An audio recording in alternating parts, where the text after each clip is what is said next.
impoverished country of small-scale farmers to a prosperous, industrialized nation. But political tensions were also on the rise, especially in the north.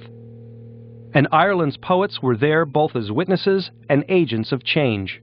My own generation of poets and writers found themselves called upon to say something about what was happening to everybody in the north. In 1969, the Catholic minority of Northern Ireland, inspired by the civil rights movement in the U.S., began pressuring the ruling Protestant majority for equal rights. What began as non-violent protests quickly led to increasingly deadly confrontations between Catholics and Protestants.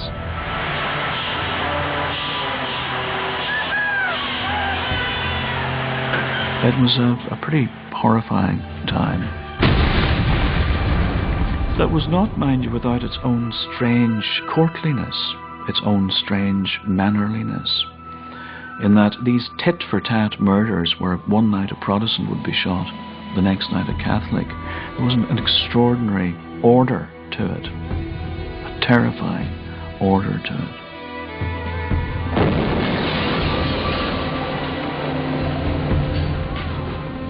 Even poets who did not consider themselves political felt compelled to speak out. Paul Muldoon and other poets of his generation were deeply affected by Ireland's political troubles. One could not possibly have lived there through all of that without having, in some sense, tried to understand it, tried to come to terms with one's own bewilderment. Through poetry, Muldoon explored the tension of living in a divided country.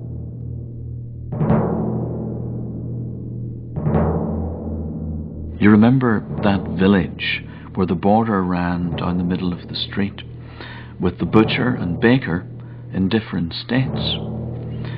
Today, he remarked how a shower of rain had stopped so cleanly across Golightly's Lane. It might have been a wall of glass that had toppled over. He stood there for ages to wonder which side, if any, he should be on. By the 1970s, a divided Ireland seemed stuck in an endless cycle of violence. People questioned whether peace was even possible. Seamus Heaney found inspiration for a poetic response to violence in an unlikely place. An archaeological site containing bodies dating back to the Iron Age 2,000 years ago that had been preserved in a bog. The thing about poetry is quite often you don't choose the subject chooses you. One bog body was of a 14-year-old girl who was beaten and punished, possibly because of sexual infidelity. So this body was found in a bog with sticks over it. And this connected in my mind with things that were going on at present in the city of Derry and Belfast. Young women who were not beaten but tarred and feathered because they had been associating with British troops. In one case of a so-called punishment beating, a young girl was tied to a lamppost, had her hair cut off, and blue paint poured on her. They were regarded as betraying their people.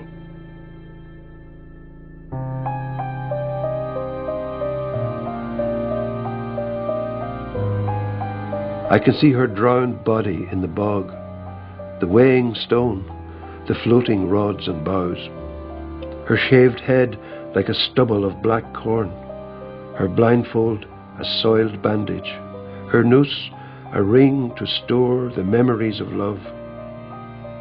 Little adulteress, before they punished you, you were flaxen-haired, undernourished, and your tar-black face was beautiful. My poor scapegoat, I almost love you, but would have cast, I know, the stones of silence. I who have stood dumb when your betraying sisters, called in tar, wept by the railings, who would connive in civilized outrage, yet understand the exact and tribal, intimate revenge. He would connive, as to say, would wink in civilized outrage and say it's terrible, it's terrible, it's terrible, but on the other hand understand the society in which such punishment, towerings and featherings, beatings might emerge. That's not to say that he condones it, just that he understands it. Political violence was not the only pressure point Irish poets felt obliged to address.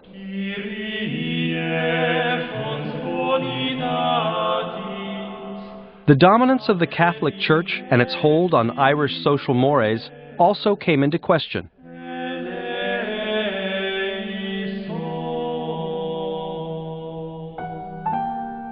In 1984, Ireland was scandalized by the tragic story of Anne Lovett, a young girl living in the small farm town of Graynard, who became pregnant out of wedlock. She became pregnant in a village where she simply couldn't have told anyone. She was a friendless girl. At that time in Ireland, girls in Anne Lovett's situation had no options. Under the influence of the Catholic Church, abortion, contraception, and even divorce were all illegal. In 1984, on a freezing January day, Anne Lovett went into labor. She walked out to a hillside shrine near her village and gave birth beneath a statue of the Virgin Mary. Both she and the baby died. One poem told Anne Lovett's story from the statue's point of view.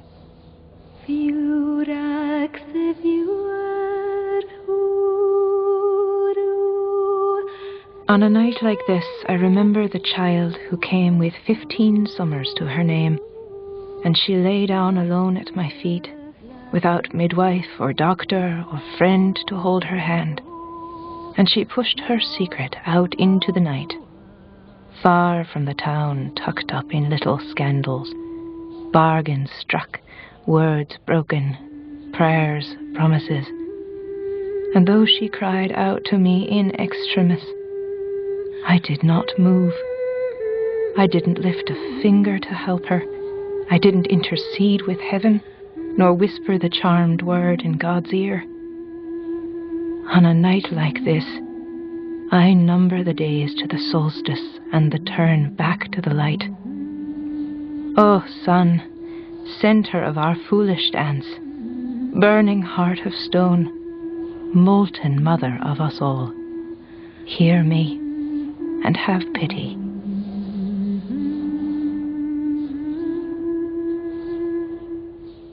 The poem helped break through the silence that had surrounded taboo subjects in Ireland's socially conservative society. There were poems like this that seemed to kind of push the discourse through so that it became possible in Ireland to talk about things like birth out of wedlock, abortion, contraception, divorce. Ireland now is a completely different place than it was in the 80s. Irish society has changed rapidly. In the 1990s, both divorce and contraception became legal, and in some cases, even abortion is allowed. The country elected its first woman president, Mary Robinson, in 1990. The Ireland I will be representing is a new Ireland. And in 1998, political parties representing the interests of both Catholics and Protestants in Ireland signed the Good Friday Agreement, a roadmap toward peace and power sharing in the country.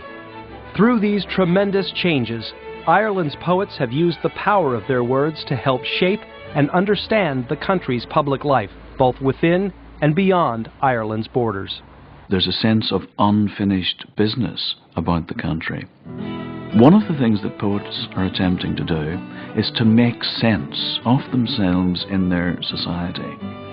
That is one of the very first reasons why there's so much poetry coming out of Ireland. There is a general acceptance that we must make sense of who we are, of where we've been, of where we might end up. Forever in Ireland, there's a strong trust in poetry by a significantly large number of people who believe that poetry is an important part of the culture, part of the inheritance, and who cherish it, and who guard it, and who keep it.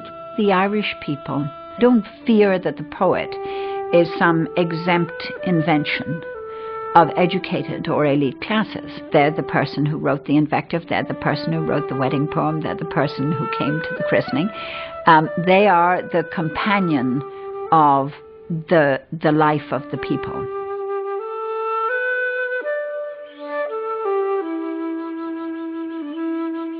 As a child, they couldn't keep me from wells and old pumps with buckets and windlasses. I loved the dark drop, the trapped sky, the smells of waterweed, fungus and dank moss. One in a brickyard with a rotted board top, I savoured the rich crash when a bucket plummeted down at the end of a rope, so deep you saw no reflection in it. Now to pry into roots, to finger slime, to stare big-eyed Narcissus into some spring is beneath all adult dignity. I rhyme to see myself, to set the darkness echoing.